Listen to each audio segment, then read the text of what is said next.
Gloria a Dios, mis amados hermanos. Es una alegría el poder estar reunidos en la casa del Señor el día de hoy. Amén. Vamos a abrir la escritura en 2 de Timoteo capítulo 3.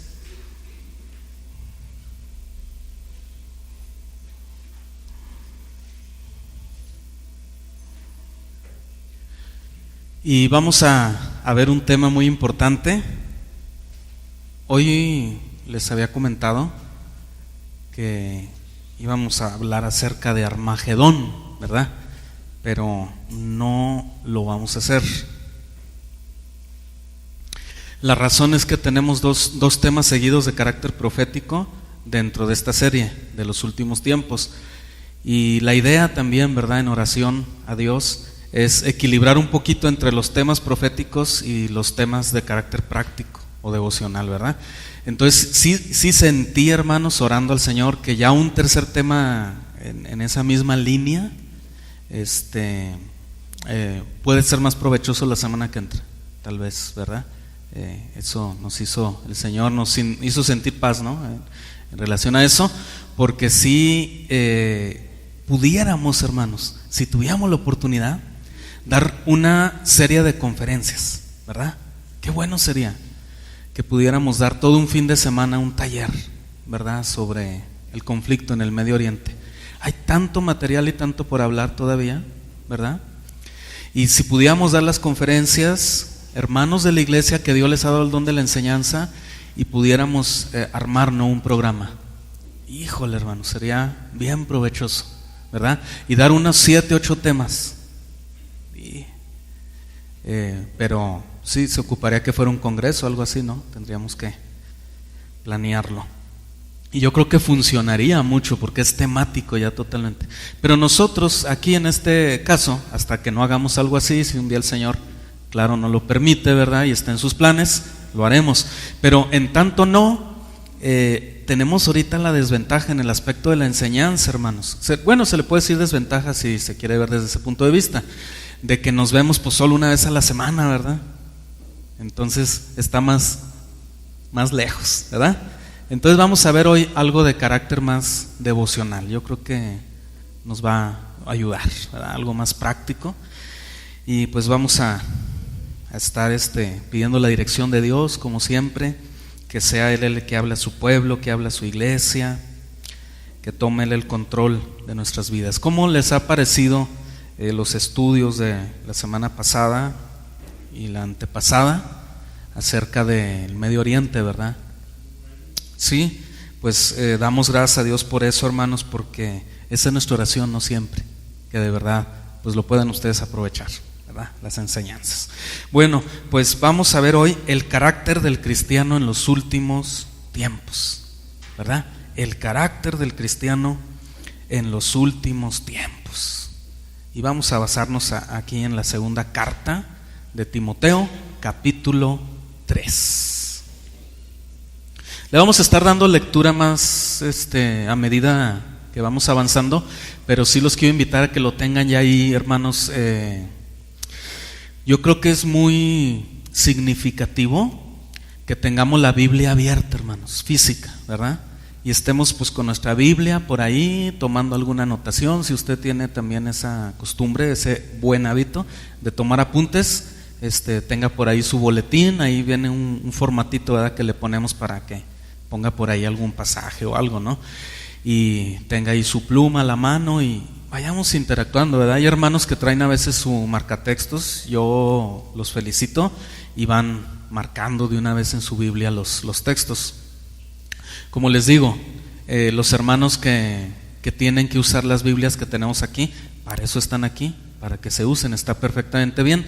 Pero los hermanos que usan las Biblias que tenemos aquí, pues no las van a poder marcar, no porque lo prohibamos, o sea, la pueden marcar. O sea, la pregunta es, ¿para qué les va a servir? Si yéndose la van a dejar aquí otra vez, ¿verdad? Entonces, pues para eso sí se ocupa su Biblia personal, ¿verdad? Y yo creo que es de mucha bendición. Así que, mis hermanos, pues vamos a hacer una oración a esta hora. Yo les quiero pedir su apoyo en oración para que el Señor hable a nuestra vida este día, ¿verdad?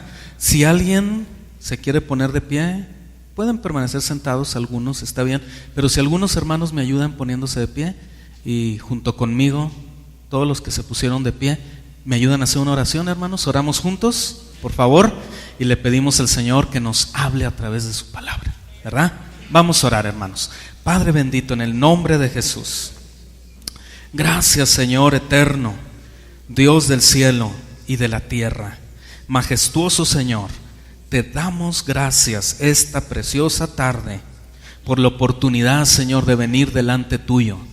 Te damos gracias por tu palabra, porque sabemos que tu palabra es poderosa. Poderosa es tu palabra, útil para redarguir, para enseñar, para corregir, para instruir. Y nosotros, sabidos, conscientes de ese poder, de esa autoridad que tiene tu palabra, de esa facultad que tú le has otorgado a tu palabra, de cambiar y transformar vidas desde dentro, desde lo espiritual, desde el ser más profundo del ser humano, desde la parte más íntima. Señor, te damos gracias, y por eso confiadamente, entendiendo también por otro lado la obra del Espíritu Santo, es que te pedimos con esa confianza, pero con esa reverencia, te suplicamos que tú, Señor, uses tu palabra para el fin, Señor, que fue puesta en este precioso libro que honramos y reverenciamos, que es la Biblia. Señor, te damos gracias en el dulce nombre de Jesús. Te pedimos, Señor, que tú uses, Señor, la vida de este siervo. En tus manos estoy, Señor, porque no soy capaz, pero tú me capacitas. En tus manos estamos. Háblanos a todos nosotros. Te necesitamos en el dulce nombre de Jesús. Amén y amén. Gracias, hermanos. Pueden tomar su lugar. Los postreros días. Los postreros días. Esto es una frase. Ahorita, si usted va por ejemplo a YouTube y pone, nada más con poner esta frase, los postreros días, sale infinidad de material, hermanos, ¿verdad? Ahorita es un tema muy en boga, ¿verdad? ¿Por qué? Está captando el interés del pueblo del Señor, ¿verdad? Mucha información que se está manejando es correcta, es bíblica, pero también hay, hermanos, mala información. Entonces yo lo único que les recomiendo, ¿verdad?, es que sean cuidadosos, ¿verdad? ¿Qué van a ver? ¿Cuáles son las fuentes, verdad?, donde ven las cosas. Es como los jóvenes, por ejemplo, ¿verdad?, que hacen su tarea de Wikipedia. Wikipedia es una enciclopedia libre, así se llama. O sea, ¿qué quiere decir libre? Yo puedo escribir ahí lo que quiera, ¿verdad? Entonces hago mi definición y entonces yo le pongo oso polar, ¿verdad? Y le pongo, es un perro que anda en las calles. O sea, estoy definiendo un oso como un perro, y a veces hay pocos filtros, ¿verdad?, que puedan supervisar que esa información sea la adecuada. Ahora, hay mucha información adecuada. Yo uso Wikipedia, ¿verdad?, porque es muy cómodo el formato, es muy bueno, pero uno tiene que tener un criterio, ¿verdad?, antes de buscar algo, ¿verdad? Entonces, esa es la razón, solamente lo que les quiero pues dar a entender, ¿no?, en ese sentido. Entonces sí, hay mucho ahorita sobre los últimos tiempos, demasiado, conferencias, temas, muchas cosas. Ahorita se está levantando un grupo de varios predicadores, ¿verdad? No son de la misma denominación o algo así, pero están unidos como en el mismo criterio, el mismo perfil, y están diciendo que Cristo no va a venir por su iglesia, ¿verdad? O sea, que eso no es así, que eso es una enseñanza de iglesias antiguas, de iglesias arcaicas, ¿verdad? Es algo pasado de moda. Cristo no va a venir por su iglesia, ¿verdad? Y bueno, ¿cómo debemos enfrentar todo esto? ¿Cómo debemos enfrentar esa información, hermanos? ¿Cómo hacerle frente a una situación así? ¿Qué podemos hacer el pueblo del Señor? Hoy vamos a aprender, hermanos, esta tarde, que tenemos la fuente de toda revelación, la palabra de Dios. Aquí está la respuesta para todo, ¿verdad? No es lo que dice alguien, Es lo que dice Dios en su palabra. Amén. Por eso dice la carta de Pedro: pero tenemos la palabra profética más certera, más segura, a la cual hacéis bien si pones atención, ¿verdad? Si obedeces, que es la Biblia. Esa es la palabra profética segura, ¿verdad? Porque se puede levantar un hombre diciendo: esta es una profecía y vamos a hacer esto, pero tenemos una profecía segura, que es la Biblia. Bueno, entonces, respetando ese tenor y yendo a esa secuencia, vamos a hablar hoy del cristiano, pero vamos a hablar de su carácter. Y vamos a hablar de dos tipos de cristianos en los últimos tiempos: el cristiano apóstata y el cristiano verdadero, ¿verdad?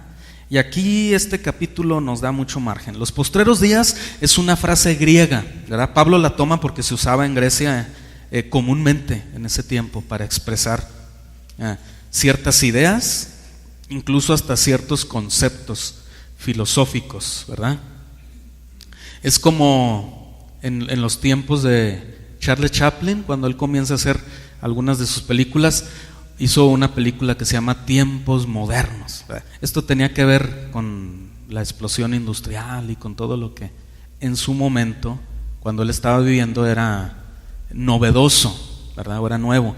Entonces es como una expresión así, tiene que ver con alguna cuestión ideológica, pero en tiempos actuales, ¿verdad? Entonces, los postreros días era una frase griega que aparece en algunos otros versículos. Si me acompañan a Hechos 2:17, por favor.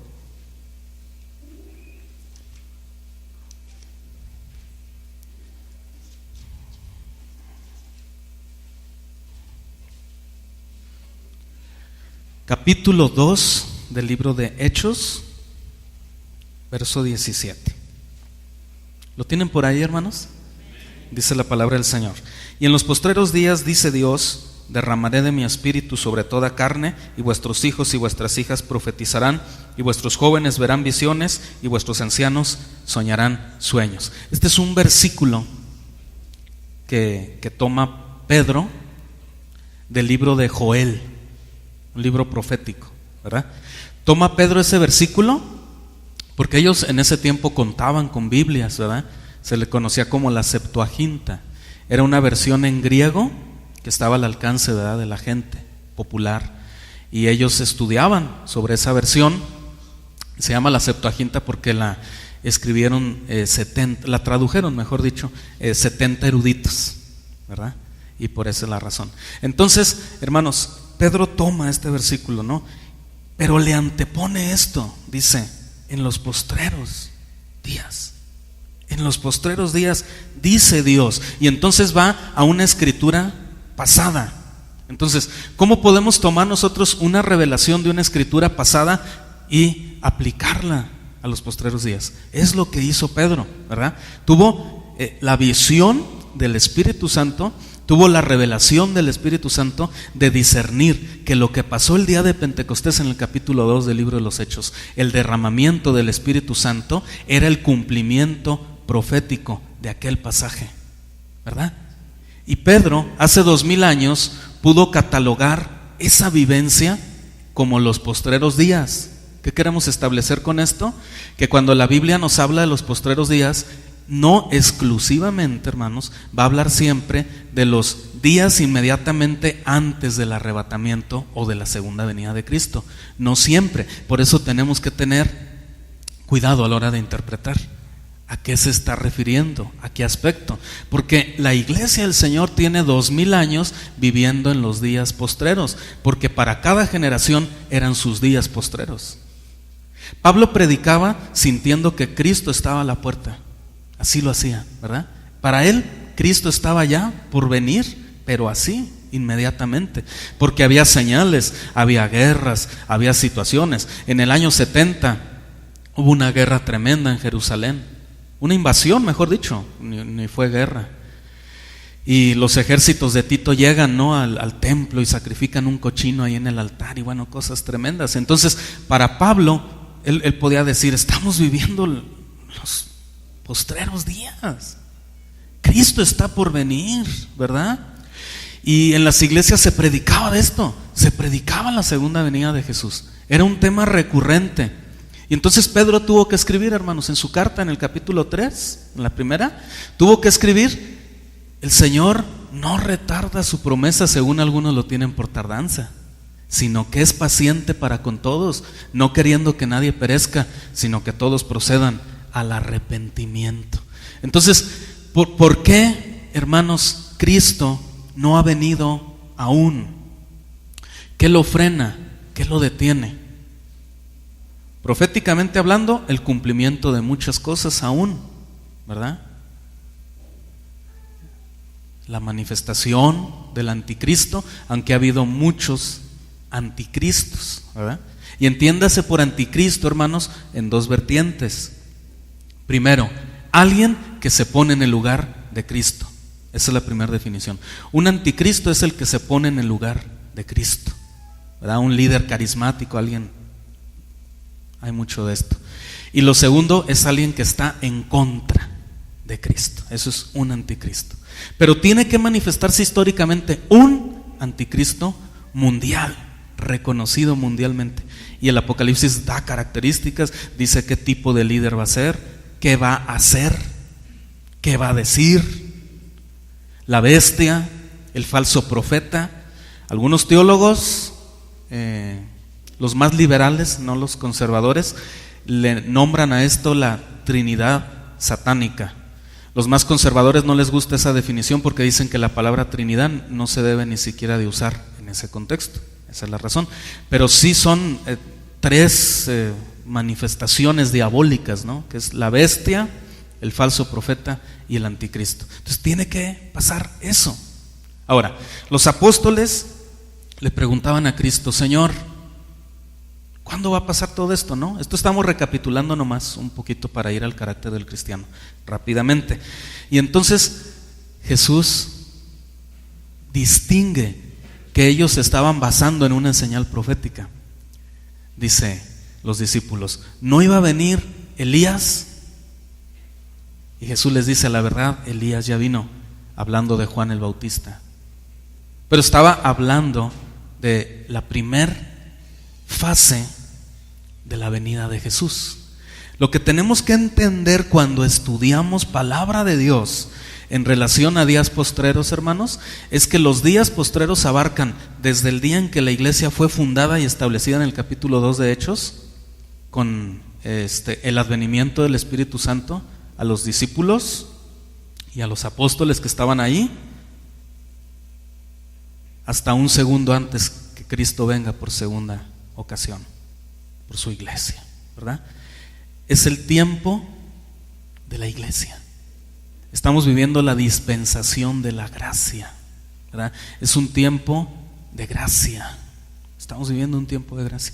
Si no estuviéramos viviendo un tiempo de gracia, hermanos, ¿hace cuánto ya que hubiéramos sido destruidos? ¿Por qué Dios permite que en la iglesia se manifiesten cosas que no van de acuerdo a su palabra? ¿Por qué?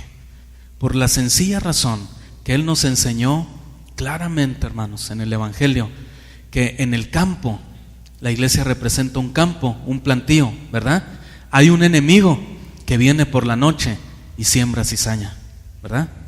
Y la cizaña crece no solo junto al trigo, sino mezclado con el trigo y a veces ahogando la fuerza de la planta del trigo, ¿verdad? Y cuando le preguntan al Señor en esa parábola, ¿quitamos la cizaña?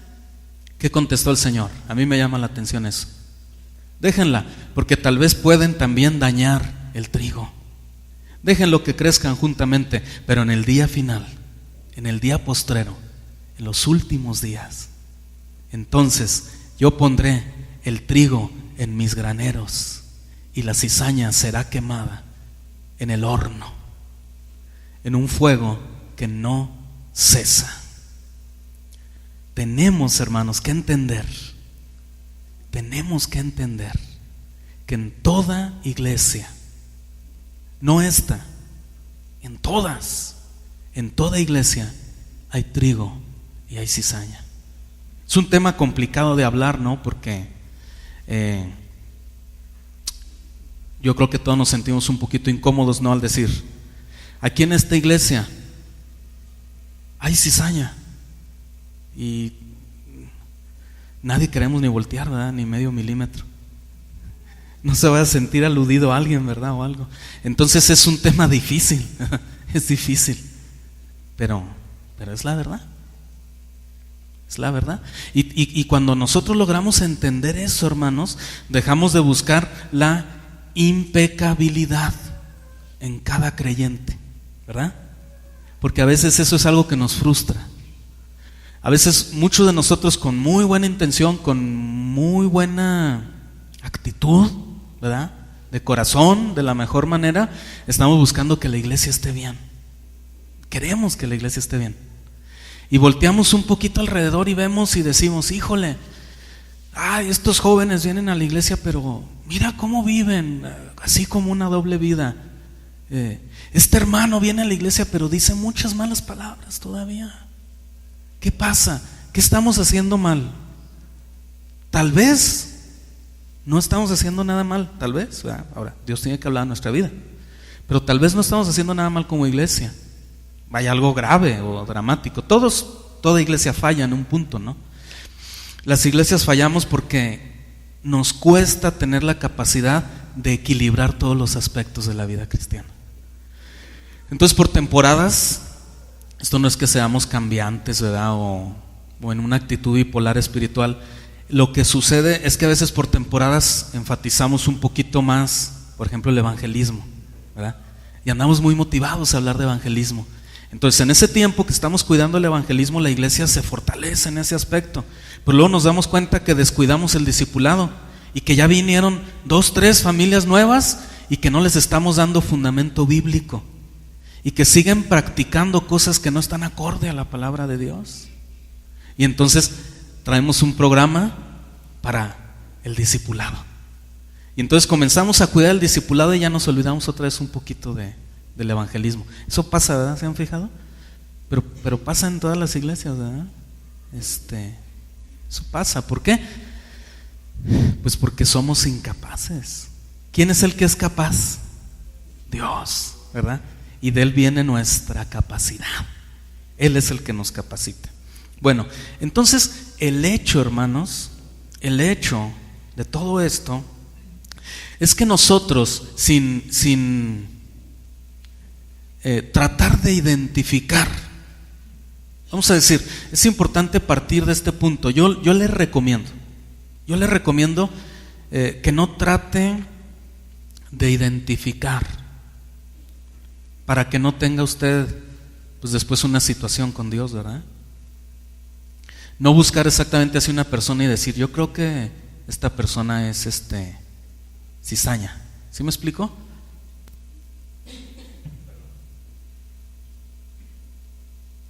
Nos va a ayudar más tener una actitud de reverencia delante de Dios, ¿verdad? Reconocer que Él es el que sí sabe, ¿verdad? Entonces, lo que nosotros tenemos que discernir son conductas. Porque puede haber un hermano que sí está en Cristo, que sí es trigo, pero comienza a adoptar conductas de cizaña. ¿Qué tenemos que hacer? Pablo dice, ustedes que son espirituales, restáurenlo, ¿verdad? Entonces la Biblia sí nos habla de restaurar al hermano, ¿verdad? Y hay otra carta, hermanos, hay otro versículo que ese sí es muy fuerte, ¿verdad? Es con Pedro, precisamente en la carta de Pedro. Dice que sí hay casos, hermanos, que hay con personas que ni siquiera son dignos de que les digamos bienvenidos o comamos con ellos. Híjole, hermanos, qué difícil, ¿verdad? Bueno, entonces tenemos mayor claridad en esto. Vamos a ver Santiago 5:3.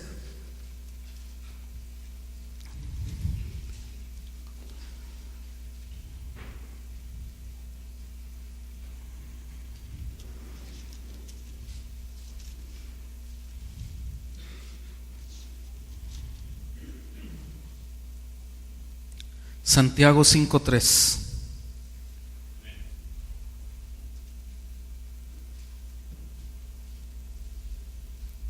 Vuestro oro y plata están enmohecidos, y su moho testificará contra vosotros y devorará del todo vuestras carnes como fuego. Habéis acumulado tesoros para los días postreros. Se fija el mismo vocablo usado en otro contexto, ¿verdad? Pero que hace alusión a eso, a un tiempo que viene, que se está cumpliendo o que se va a cumplir, pero también a un periodo permanente. Entonces, entender eso. Por un lado, estamos viviendo los días postreros desde que Cristo fundó la iglesia, pero en particular, si atendemos a las señales, hoy día estamos viviendo en especial los días postreros, por la cantidad de señales cumplidas. ¿Correcto? Segunda de Pedro 3:3 por último.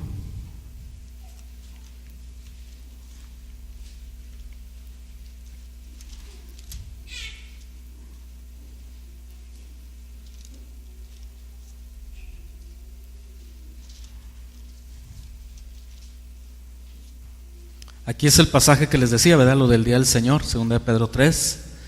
Pero el día del Señor vendrá. Pero el verso 3 dice: sabiendo primero esto, que en los postreros días vendrán burladores andando según sus propias concupiscencias. La concupiscencia es la inclinación natural que tiene el hombre para hacer el pecado, ¿verdad? Entonces dice que el distintivo será que estos hombres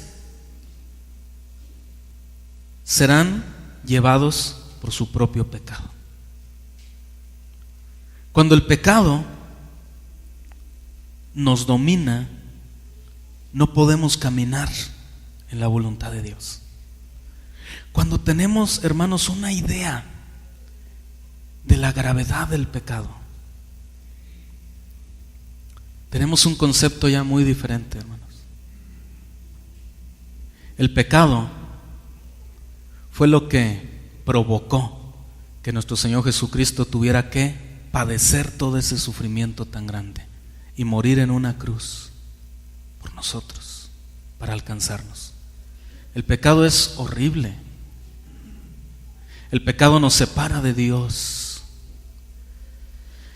El pecado degenera y distorsiona las sociedades tremendamente, ¿verdad? Degrada al ser humano. El pecado destruye al ser humano. Es muy dañino, es muy dañino, es muy grave, muy grave. Y cuando una persona dice ser un siervo de Dios o dice ser un hombre de Dios, pero es dominado por sus pecados, puede ser un carismático, puede ser alguien que tiene una personalidad muy atrayente, pero no es un hombre de Dios. Pero no es un hombre de Dios, ¿verdad? Porque si es dominado por sus pecados, no es de Dios, ¿verdad? ¿Cuál es la forma de dominar el pecado? No es como aquel hermano, ¿verdad?, que dijo: voy a salir esta noche, ¿verdad?, a las calles, voy a tomar los bares, los antros, ¿verdad? Hoy para mí es un día especial, puede ser mi gran noche, ¿verdad? Haciendo preparativos. Y dice: estoy buscando una tentación para enfrentarla y vencerla. No. No va a pasar. Entonces, ¿cuál es la forma de vencer el pecado? ¿Cuál es la única forma de vencer el pecado? Estar más con Dios. Si usted no está orando, si usted no está leyendo la Biblia, nuestra mente se vuelve negativa. Haga la prueba, haga la prueba. Un día no busque a Dios, ¿verdad? Algunos ya tienen callo, ¿no? Porque tienen años de no buscar a Dios, pero un día, ¿verdad? Haga la prueba. No busque a Dios un día, ¿verdad? A ver cómo se levanta la mañana siguiente, ¿verdad? Y luego no lo busque aguántese la tentación de no buscarlo, ¿verdad? No lo busque otra vez. De mí se acuerda, no termina la semana si ya se peleó todos los días con cuanta persona se puso enfrente, ¿verdad? Hasta pornografía terminó viendo, ¿verdad? Haciendo cosas tremendas. Y brota el lenguaje. De la abundancia del corazón habla la boca. Hermanos, esto no es religiosidad. Yo sí los quiero invitar esta tarde en el nombre del Señor Jesucristo a que cuiden su boca. Muchas personas siguen diciendo mucho malas palabras. Y eso están viviendo realmente, llevando a su propia vida en una maldición. Eso es una maldición, hermanos. Es algo terrible, terrible. Cuiden su hablar. A veces se les hace tan fácil. Yo, cuando oigo a una persona que no es cristiana decir muchas maldiciones, muchas malas palabras, sí me siento incómodo. No le voy a decir que no, ya de rato. Así, ¿verdad? A veces de primero hasta da un poquito de risita, ¿verdad? Así como que ya de rato, ya tanto, ¿verdad? Pero no es cristiano. Entonces ya más o menos lo asimila uno, no trata uno de manejar eso. Cuando oigo a un cristiano decir malas palabras y decirlas con una frescura, o sea, hermanos, imagínense lo que le estoy diciendo. O sea, se supone que generalmente nos cuidamos un poquito del pastor, que no debiera de ser, ¿verdad? Porque del que nos debemos cuidar es de Dios. Pero aquí va esto, solo para reflexionar, ¿verdad? Digo, ya para que yo los haya oído, o sea, las dijeron delante de mí. ¿Sí me está entendiendo? O sea, sí me está entendiendo que estoy ubicado en mi posición, ¿verdad? Solo lo pongo como un ejemplo, ¿verdad? Si ya se animó y las dijeron, o sea, imagínense. O sea, lo que no dirán cuando no los oigo, ¿verdad? Entonces, y yo siento una tristeza tan grande. Y yo, alguien que es hermano y dice una mala palabra, yo no le puedo celebrar. Yo me quedo. Que diga que soy sangrón o lo que sea. Sí, no le puedo celebrar. Porque ya no cabe, hermanos, ya no, somos de Cristo. O sea, ¿cuándo vamos a vivir diferente? ¿Cuándo va a llegar el día en que vivamos diferente? Que reflejemos a Cristo con nuestra vida. Que vivamos de verdad una vida piadosa, ¿verdad? ¿Cuándo? ¿Cuándo va a suceder? Bueno, vamos al antídoto, a la palabra de Dios. Aquí Pablo nos está hablando del tiempo inmediatamente antes del fin del mundo. En este pasaje de 2 de Timoteo 3, Pablo sí está hablando del tiempo inmediatamente antes del fin del mundo. Pero ya establecimos que este vocablo también puede hacer alusión al tiempo del reinado de Cristo. O sea, desde el día de Pentecostés hasta su segunda venida. Vamos a ver rapidísimo 3 pasajes. Hablando del reinado de Cristo, vamos a ver 1 Corintios 15, 24 al 25.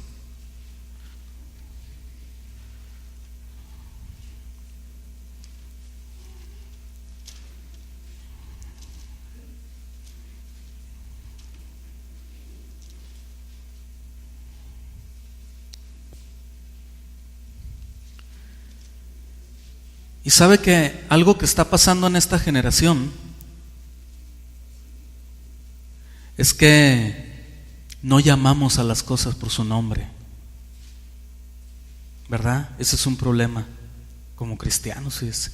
En vez de decir, tengo este pecado, ¿verdad? Decimos, es que tengo este problema. No, los pecados no se llaman problemas, se llaman pecado, ¿verdad? Decimos, tengo este problema. Es que batallo con esto, ¿verdad? Qué tremendo. Y a veces pensamos que el cumplimiento de ese pecado vino como por arte de magia, ¿verdad? Así como que, hermanos, yo no entiendo. Yo abrí mi computadora en la mañana para oír el devocional que manda el pastor, ¿verdad? Y ya cuando acordé estaba abierta la página pornográfica. No sé qué pasó. Y duré 2 horas ahí viendo eso y a mí ni me gusta, pero ay, hermanos, no, ¿verdad? A veces de veras damos así unas descripciones medio extrañas, ¿verdad? Yo ni quería ni lo estaba buscando. Ya cuando acordé, hermanos, fue así como en una pesadilla, fue una cosa horrible. 3 segundos después estaba en brazos de una mujer y besándola. No sé qué pasó. Tardé en darme cuenta que no era mi esposa. Apenas si me pude dar cuenta de eso. Entonces no, hermanos, el pecado se maquina, ya se trae la idea, ya estamos pensando. Eso es tremendo. Entonces dice el reino de Cristo, 1 Corintios 15, 24 al 25. Luego el fin, cuando entregue el reino al Dios y Padre, cuando haya suprimido todo dominio, toda autoridad y potencia, porque preciso es que Él reine hasta que haya puesto a todos sus enemigos debajo de sus pies.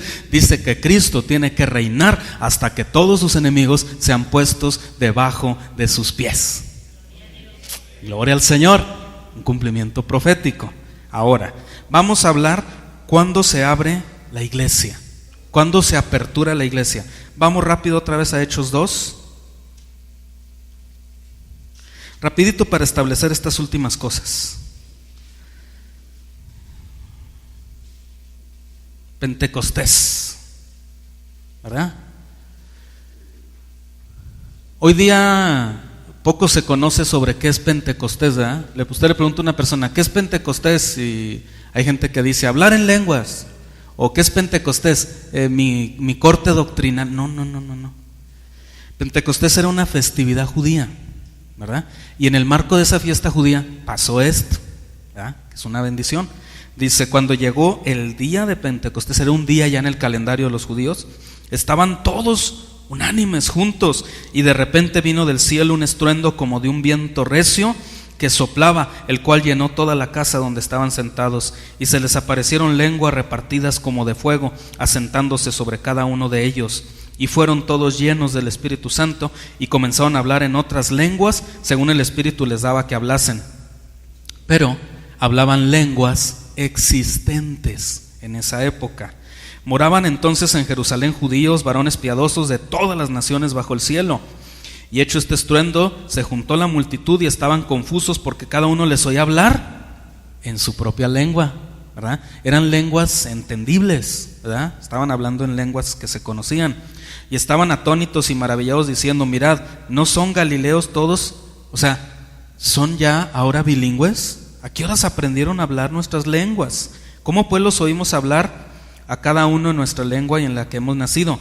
Partos, medos, elamitas y los que habitamos en Mesopotamia, en Judea, en Capadocia, en el Ponto y en Asia, en Frigia, en Panfilia, en Egipto y en las regiones de África, más allá de Cirene, y romanos aquí residentes, tanto judíos como prosélitos. Un prosélito era el que seguía la fe judía, pero tenía que someterse a ciertos ritos, uno de ellos la circuncisión.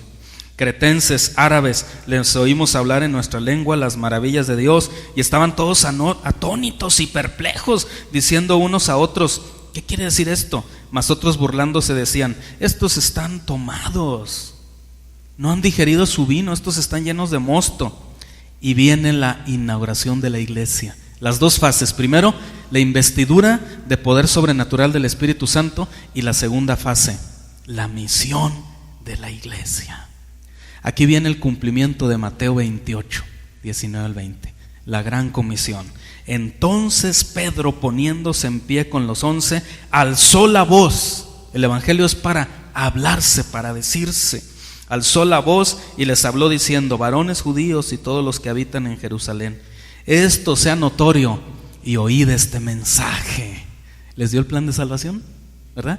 Y se convirtieron, dice que como 3,000. Y si tomamos en cuenta que los judíos era una cultura que nada más contaban a los hombres, si cada uno de esos 3,000 hombres llevaban su esposa y llevaban un hijo, cuando menos hubo 9,000 conversos en el primer sermón. Amén.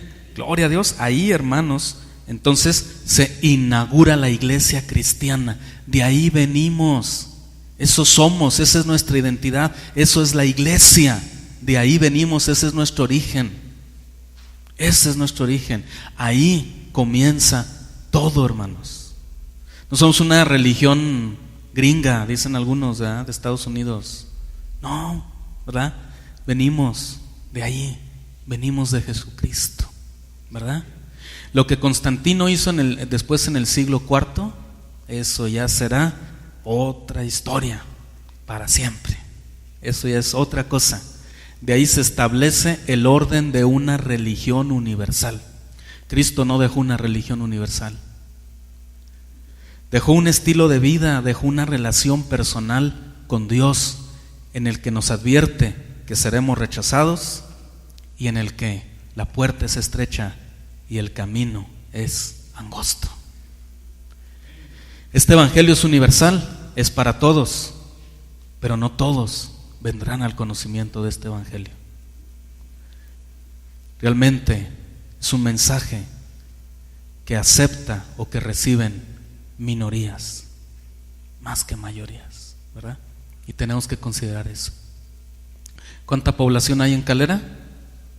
Dicen que 40,000 habitantes más o menos. A mí se me ha hecho un poco exagerado siempre, pero también no soy quien para dudar.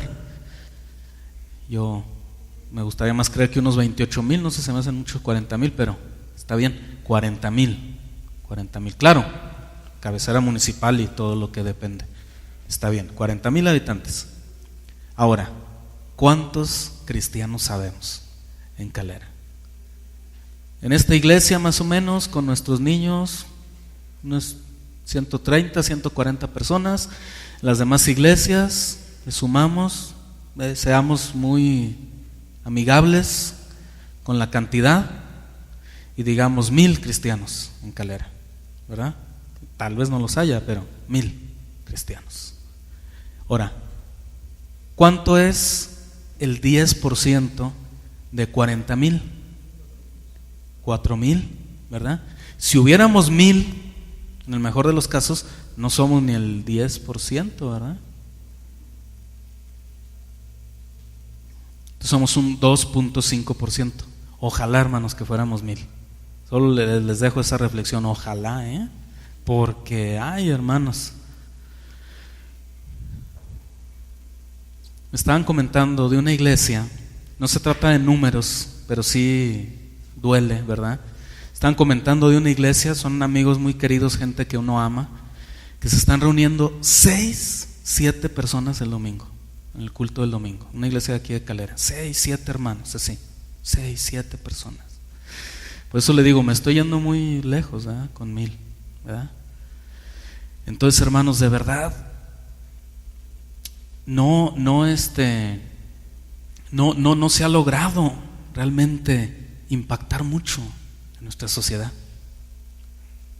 ¿Y sabe por qué? Porque dice un dicho, ¿verdad?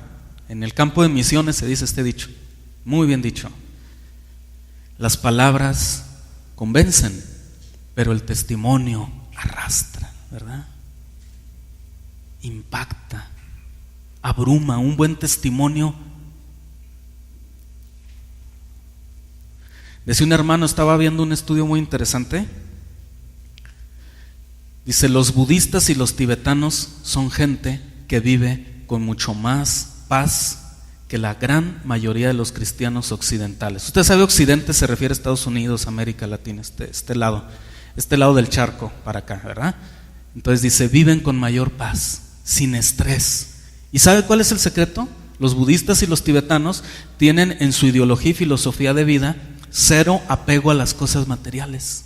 ¿No será que estamos siendo una sociedad como cristianos y una generación demasiado materialista, ¿verdad? ¿No nos estaremos preocupando demasiado por lo material, ¿verdad? Y eso nos haga vivir estresados. Hay personas tan tensas que con un punto porcentual más de estrés y de tensión se quiebran. Se quiebran. Porque hay gente a veces que se suelta gritándole a sus niños así bien feo. Muchachos, hijos del demonio. ¿Cómo le va a decir usted a un hijo del demonio? Entonces usted es el demonio.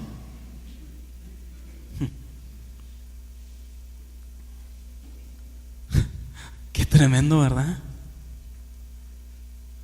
¿Por qué ese estrés? ¿Por qué? Por la preocupación, hermanos, estados de cuenta de tarjetas, pagos. Vivimos para estar pagando aquí y allá está. Qué tremendo. Y llega un momento que cualquiera dice, ¿no? ¿Y cuándo me va a quedar algo a mí? ¿Verdad? ¿Cuándo? Todo me la paso pagando. Y a veces hasta uno la lleva, lo invitan a uno también, ¿verdad? Son generosos los hermanos, y como aman a su pastor, ¿verdad? También en sus razonamientos a veces dicen, ¿y el pastor todavía recogiendo ofrenda? Hermanos, lo que se tiene que hacer, se tiene que hacer. Amén. Entonces, tenemos que dejar de tener ese enfoque tan materialista. Todos nuestros planes y proyectos siguen alrededor de eso.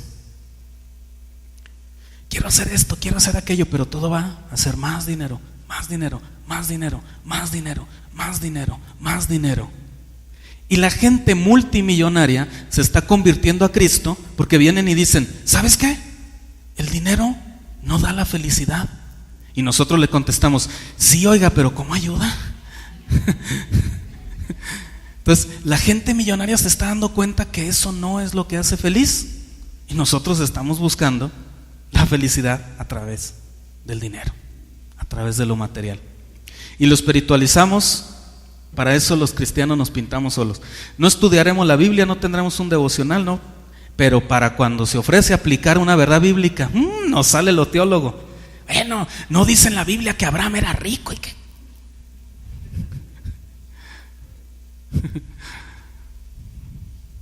Hay muchos casos, ¿verdad?, en la Biblia. Muchos casos, hermanos. Sí, Abraham era riquísimo. Pero hay otros casos. ¿Qué me dirían de Lázaro? No el que se murió y resucitó, sino Lázaro, el que tenía llagas y se sentaba afuera de la casa de un rico. Cristo habla bien de él y era pobre, ¿verdad? ¿Qué me dicen de la viuda? Oh, que esa viuda ha sido famosa en nuestros días porque todo el mundo la usa como justificación para no dar ofrenda, ¿verdad? Todos dicen, bueno, ¿que acaso la viuda dio poquito y Cristo estaba bien contento? Yo voy a dar poquito, pero de corazón. Y entendemos mal la Biblia. La viuda no dio poquito, dio todo, dio todo, dio todo. ¿Amén? Entonces, ¿cuánta gente piadosa ha habido que no es rica materialmente? Ahora, no pongamos más ejemplos, dejémoslo así, hablemos de Jesucristo. Estaba oyendo un predicador que dice, Jesucristo era multimillonario. Si Jesucristo hubiera vivido en nuestros días, hubiera manejado un Rolls Royce. Jesucristo no era rico. Y el tesorero que tenía era ladrón. Imagínense. No era rico el Señor Jesús. La verdad, o sea, ¿para qué inflar la información? ¿Verdad? Ahora, frente a esa realidad, ¿qué debemos hacer? Ahora, ¿todos debemos de ser pobres? No. El enfoque no está en ser pobres o ser ricos, hermano. Ahí está el problema. Se fija, volvemos a caer en el mismo embrollo. El asunto no se trata de ser rico o se trata de ser pobre. El asunto se trata de ser piadoso. Mas buscad primeramente el reino de Dios, Mateo 6:33, y su justicia, y todas las cosas os serán añadidas. ¿Qué a nosotros si Dios nos quiere añadir más de lo que añade a otros? Yo nunca he estado en contra de que en el evangelio un genuino y verdadero cristiano pueda ser rico materialmente hablando, porque conozco algunos, pero son muy generosos en la obra de Dios. Entonces sí se puede, pero el enfoque de ellos nunca está en el acumular riquezas, está en el dar, en el dar, está en el dar. Ahí está el secreto, ¿verdad? Entonces, hermanos, todo es de Dios. Todo pertenece a Dios. Y tenemos que tener claridad de todas estas cosas porque estamos viviendo tiempos, hermanos, en donde lo único que se habla en la iglesia es la forma de cómo lograr tener más recursos. Un hermano me habló esta semana, él está en otra ciudad y me estaba platicando, está por algún asunto, ¿no? Y me dice, mira, fui a tal iglesia, muy bonita está la congregación seguramente, no tengo la más mínima duda. Y me dice, ¿de qué crees que predicaron? Yo dije, pues no sé, hermano, espero que de la Biblia. No, sí, de la Biblia, pero ¿de qué crees? Del diezmo. Dije, para variar. ¿Sí? Entonces, estamos demasiado preocupados por eso. Los líderes viven en angustia. Tengo que predicarle a la gente que dé más, ¿verdad? Que den más. Yo encontré, hermanos, la libertad de la frustración cuando dejé todo asunto financiero en las manos de Dios. ¿Se fijan que no les vuelvo a decir de que traigan más, que háganle así, que háganle así? ¿Ustedes piensan que yo estoy pagando la renta antes del día y tenemos fondo en el banco? Ahorita tenemos un ahorro ahí en el banco. El terreno le estoy abonando el doble. Traigo un movedero de dinero tremendo, nomás porque me relajé. No, los problemas están exactamente igual. Está exactamente igual. Está la situación. Pero hoy la diferencia es que dependo de Dios. Y yo no tengo por qué venir a molestarlos a ustedes, a incomodarlos, a manipularlos, porque eso es para que den más y den más y den más. Porque hay gente muy fiel que ama a Dios, que está dando lo que tiene que dar. Y no porque yo venga y les dé un discurso van a dar más solamente por ese hecho, ¿sí? Entonces tenemos que aprender a depender de Dios y dejar todas nuestras cargas en Dios. Es algo maravilloso, hermanos, algo maravilloso lo que Dios hace. Comenzamos esta semana y ya se tenía que dar la renta para el martes. Y no había, que es la verdad, o sea, se tuvieron que cubrir cosas. Es que a veces lo que pasa, hermanos, es que se va ya atrasando, no una semana, es el problema. Entonces a veces estamos debiendo lo que ya no tenemos, lo que no existe. Entonces cuando entra lo nuevo del domingo, pues es que eso ya se debía, ¿verdad? Entonces esa es la situación. Y no había para la renta, pero no había, hermano, no había, de verdad se lo digo delante de Dios. No había. Y yo solamente le dije, Señor, en ti confío. No me voy a poner en el grupo de WhatsApp sacar mis frustraciones y, hermanos, pues ya nadie da, que de a tiro la muela, ni que... ¿Qué me gano? Pues, ¿para qué? O hablarles por teléfono, hermano, vamos a convocar una ofrenda especial, a ver qué hacemos. No. Dependemos de Dios. Dependemos de Dios. Yo solo le dije, Señor, nunca hemos quedado mal con la renta. Como tú nos has ayudado, se ha logrado. A veces por unos días sí, pero Señor, este mes tengo ganas de darle el mero día primero. Así que dejo todo en tus manos, Señor. Para el martes en la mañana contaba con los 4,640 pesos exactamente. Y no fue de que yo lo presté o yo lo tenía, no. O sea, ya recurso de la iglesia. Y no salió de aquí, directamente pues, de ustedes o de una colecta que hayamos hecho especial, pero es recurso de la iglesia. ¿Qué pasó? Comiencen a vivir su propia fe. No sé, eso no se los platico. Comiencen a vivir su fe. Yo sé que muchos de ustedes viven en fe y es una bendición. Yo sé, yo lo veo, hermanos. Qué bendición es. ¿Correcto? Así que tenemos que depender de Dios. Entonces, mis amados hermanos, ¿cuándo es la segunda venida de Cristo? Vamos a Hebreos 9:28. Bueno, pues obviamente fecha no podemos dar, pero hay algo que nos dice Hebreos 9, versículo 28.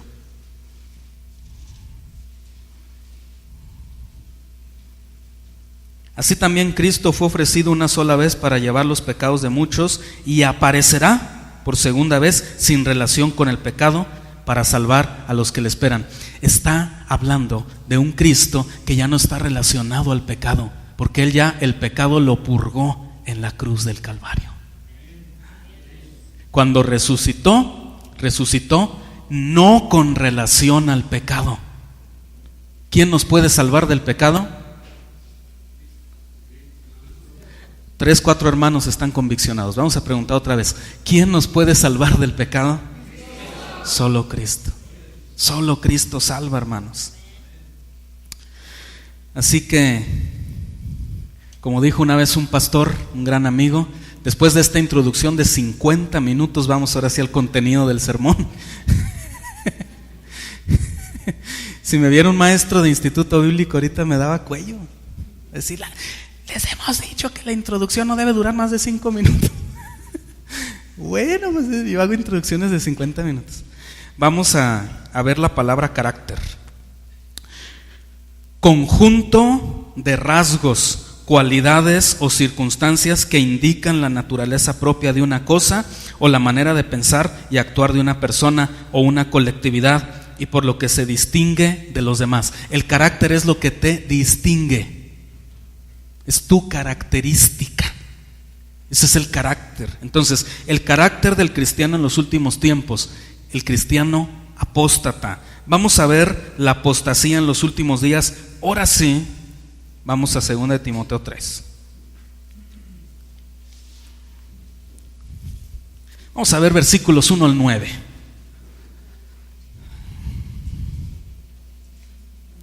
También debes saber esto, que en los postreros días vendrán tiempos peligrosos, porque habrá hombres amadores de sí mismos. Vea las características, hermanos, para ya no detenernos tanto en esto, ¿verdad? Y que la palabra de Dios por sí sola nos enseñe. Por eso me gusta que tengan la Biblia en sus manos, que seamos estudiantes. Dice, porque habrá hombres amadores de sí mismos, ávaros, vanagloriosos, soberbios, blasfemos, desobedientes a los padres, ingratos, impíos, sin afecto natural, implacables, calumniadores, interperantes, crueles, aborrecedores de lo bueno, traidores, impetuosos, infatuados, amadores de los deleites más que de Dios, que tendrán apariencia de piedad, pero negarán la eficacia de ella. A estos evita, porque de estos son los que se meten en las casas y llevan cautivas a las mujercillas cargadas de pecados, arrastradas por diversas concupiscencias. Estas siempre están aprendiendo y nunca pueden llegar al conocimiento de la verdad. Y de la manera que Janes y Jambres resistieron a Moisés, así también estos resisten a la verdad, hombres corruptos de entendimiento, reprobos en cuanto a la fe. Y el 9 dice, mas no irán más adelante, porque su insensatez será manifiesta a todos, como también lo fue la de aquellos. ¿Quién es Janes y Jambres? Usted no lo va a encontrar nunca en la Biblia. ¿Por qué Pablo lo usa? Porque era parte de la tradición judía.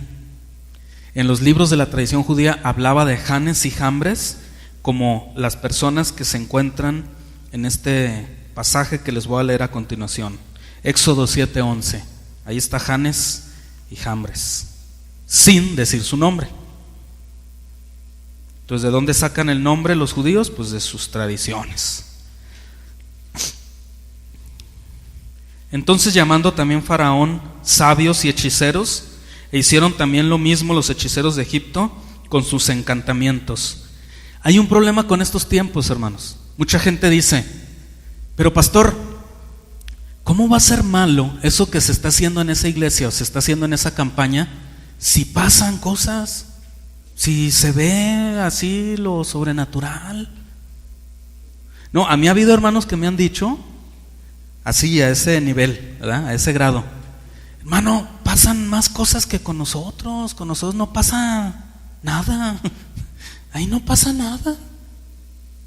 Se nos hace que la iglesia es tan monótona, ¿verdad? Porque pues como no nos gusta montar un show, ¿verdad? Cada semana, entonces así como que no pasa nada ahí.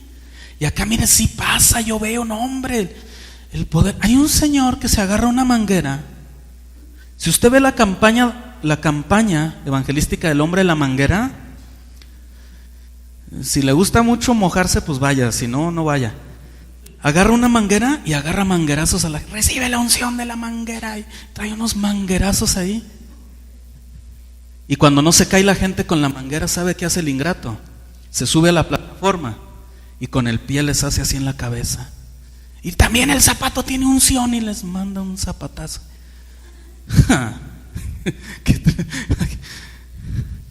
La unción del chicle. Un señor que dice, este chicle sana. Pero si está usted enferma, ¿de veras? Porque si no está enferma, se va a enfermar.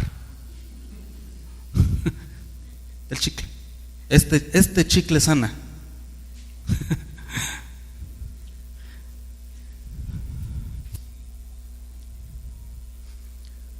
Que la rosa de ¿sabe quién? Que las aguas, ¿sabe qué? Las aguas, hermanos, muchas aguas están relacionadas a brujería, ¿verdad? Hay aguas perfumadas, pero bien perfumadas, que están pero bien embrujadas, ¿verdad? Y hay gente que va por su frasquito de aguas del Jordán. Hermanos, ¿ustedes creen que son del Jordán? Hombre, lo llenan con la llave ahí en la iglesia. Van a ser aguas del Jordán. No, hombre, hermano. Y si fueran aguas del Jordán, ¿qué? Pues soy Naamán con lepra o qué. O sea, ¿por qué tomamos enseñanzas de la Biblia como literales si no entendemos el sentido de lo que realmente Dios nos quiere enseñar? ¿Verdad? Hay, hermanos, cosas tremendas. Y Janes y Jambres son representados aquí como toda esa ola de los últimos tiempos, como todo ese abuso para demostrar que también se puede hacer milagros, pero es una imitación. Dice que estos brujos de Egipto imitaron lo que Moisés hizo, lo imitaron. Hacía algo Moisés con la vara, no lo hacía Moisés, lo hacía Dios a través de Moisés, y los brujos también nosotros. Y que una víbora, Moisés, y también nosotros una víbora, ¿verdad? Que vamos a hacer el agua roja, también nosotros.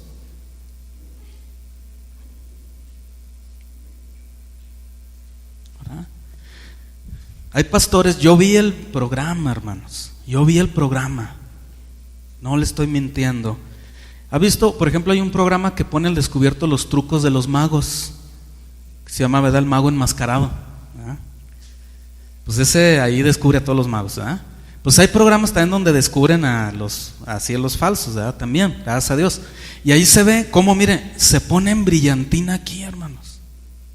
Se pone en brillantina. Otro salió más listo, se puso una crucecita de material fluorescente y se la pegó.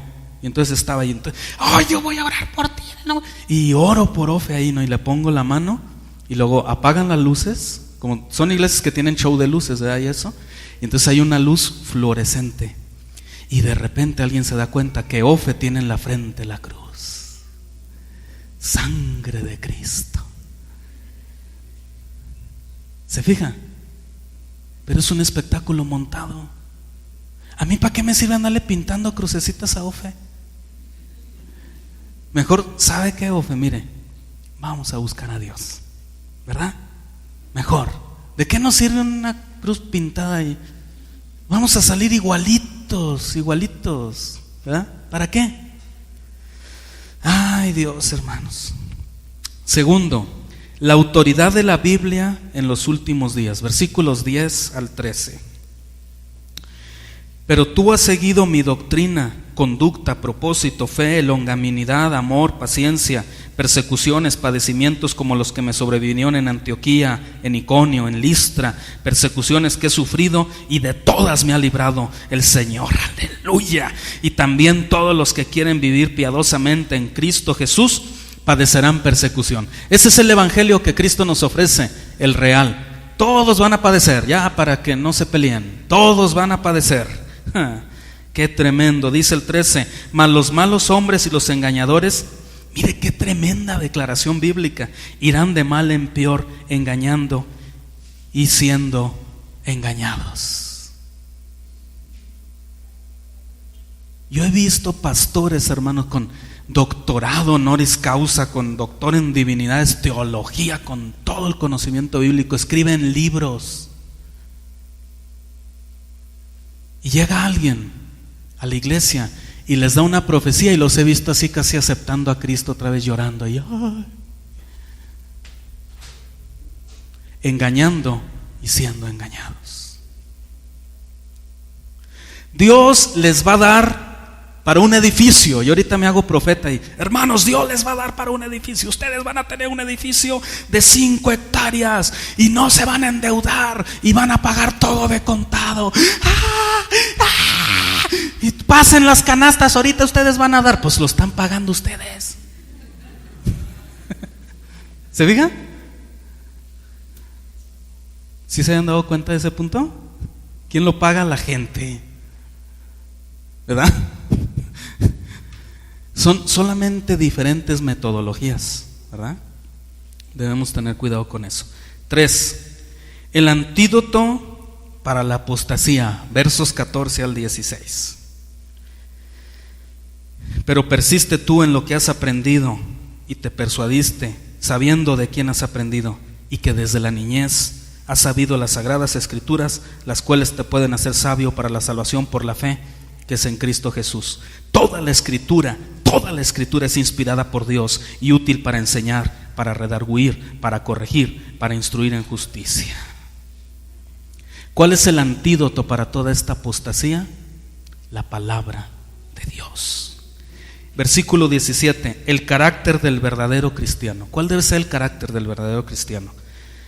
A fin de que el hombre de Dios sea perfecto, enteramente preparado para toda buena obra. Perfecto, madurez completa, ¿verdad? Cuando un fruto está maduro, usted lo puede quitar del árbol. Madurez completa y preparado, que tiene buena formación, tiene buenos principios, tiene bases sólidas en la palabra de Dios. No lo mueve cualquier viento de doctrina, no lo mueve cualquier cosa. ¿Cómo podemos contrarrestar toda esa tremenda ola de apostasía que se está dando? Con la palabra de Dios. Definición de apostasía. Apostasía,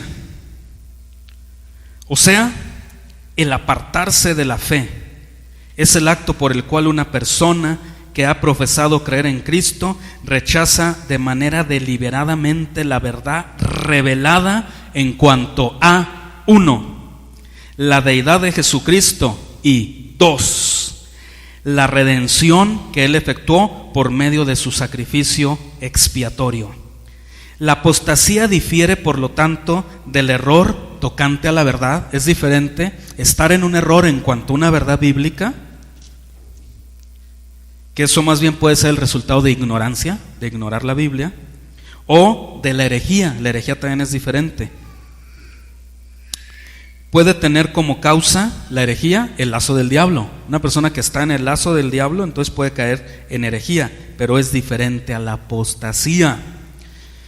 Tanto dicho error como la herejía pueden aparecer al lado de la fe verdadera. La apostasía está dentro de la iglesia. La apostasía no está afuera, no, para eso hay otro montón de cosas, pero dentro de la iglesia es que está la apostasía. Por eso usted tiene que andar con pinzas a donde va. Tiene usted que estarse cuidando de las cosas. Hermanos, yo ya en los eventos masivos cristianos, yo ya hasta la cartera cuido, porque digo, no sé ni. De verdad, hermanos. Hay evangelistas que son carteristas, de veras. Y no tienen que ir a sacársela uno, se la sacan con otros métodos. Entonces, en el capítulo 4 de aquí de Timoteo, versos 3 y 4, se hace una perfecta descripción de la apostasía, hermanos, para estar más familiarizados con el término.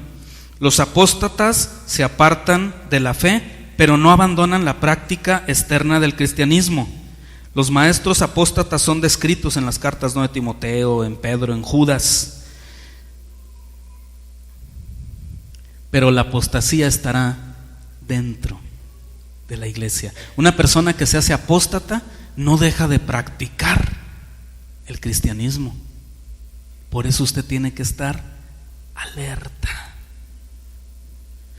Que le llegue un hermano que con un chicle que sana, que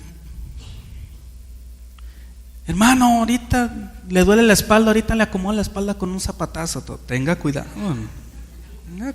porque cada gente, caras vemos, corazones no sabemos. Póngase de pie, mis amados hermanos. Capítulo 4 de 2 de Timoteo, versos 3 al 4. Leámoslo juntos. Amén. Dice la palabra del Señor: porque vendrá tiempo cuando no sufrirán la sana doctrina, sino que teniendo comezón de oír, se amontonarán maestros conforme a sus propias concupiscencias, y apartarán de la verdad el oído, y se volverán a las fábulas. ¿Qué es una fábula? No, hermanos, así como dice la Biblia, no es exactamente así. Por años lo han entendido mal todos. Yo recibí la nueva revelación. No, mire, lo que aquí está diciendo es que es esto. Y todos, ¡ay, la nueva revelación! Qué tremendo, ¿verdad? Qué tremendo, hermanos. Necesitamos la cobertura de Dios para salir adelante de esto. Necesitamos de Dios, amén. Así que yo quiero esta tarde invitarle a que pase al frente, si usted desea que hagamos una oración. Y no se pierda la semana que entra la segunda parte de este estudio, porque vamos a ver las características una por una. 19 características nos da este pasaje, nada más, acerca de los hombres en los últimos tiempos, ¿verdad? De los apóstatas. 19 características. Y las vamos a platicar aquí, ¿verdad? Entonces pueden pasar al frente, hermanos, todo el que quiera oración. Si quiere pasar toda la iglesia, está perfecto, porque ocupamos oración, hermano. Pásenle, si gustan, vamos a pasar todos. Si me ayudas acá en el piano, hijo, por favor. Pásenle con libertad. Aquí los hermanos sugieren, nos van a ayudar a llevarse el púlpito a otro lugar, pero lo dejan aquí mismo dentro de la iglesia, por favor. No se lo van a llevar a otra iglesia. Pueden pasar todos, hermanos, por favor. Gracias, mis hermanos.